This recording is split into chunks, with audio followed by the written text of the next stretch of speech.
नमस्ते, हजुरहरूलाई स्वागत छ मेरो च्यानलमा। आज मैले खसीको खुट्टा र मुङ दालको सुपको रेसिपी लिएर आएको छु। म अब तपाईहरुलाई सामग्रीहरू देखाउँदै छु। खसीको खुट्टा मैले चारवटा लिएको छु अनि मुङको दाल भिजाएर राखेको छु।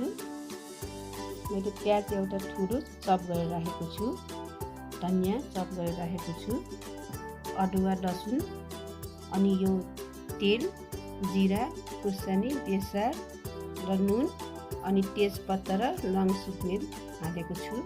अब म भाँडा बसाल्दैछु। भाँडा बसाले तातिसक्यो। म यसमा तेल हाल्दैछु।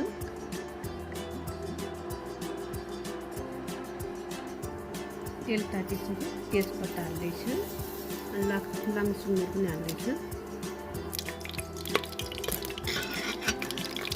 प्याज पनि हाल्दैछु।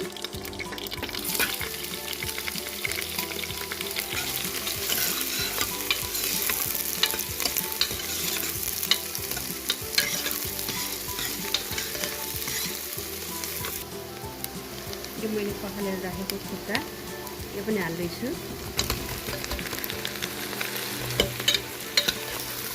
यसो चलाइदिनु होला।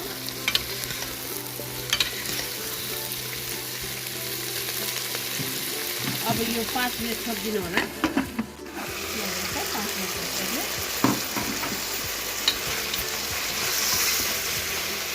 अब यसमा चाहिँ यो दाल पनि, मुङको दाल पनि हाल्नु हुन्छ यसमा। यसरी चलाइदिनु होला। अब म यसमा मसला पनि एड गर्छु। अदुवा पनि 1 चम्चा हालिदिनुहोस्। लसुन पनि हाल्नुहुन्छ, बेसार,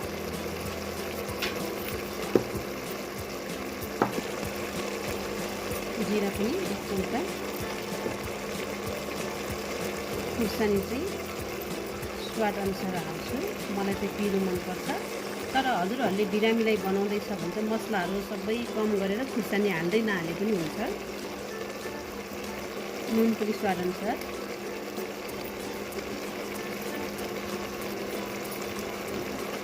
चाहिँ लास्टमा चाहिँ धनिया राख्दैछु। अब एकछिन चलाउनु होला। यसरी एकदम बास्ना आइरहेको छ। अब यसमा पानी एड गरेर सिटी लगाइदिनु होला। मैले चाहिँ 1 बोल पानी लिएको छु अहिले। अलि पुगेन भने पछि थपे पनि हुन्छ। अब सिटी लगाइदिन्छु। यो बिल्कुल लगाउँदैछु। म चाहिँ यसमा 5 सिटी हाल्दैछु। अर्को प्रेसरमा लगाइदिनुहोस् त, पाकिसक्यो।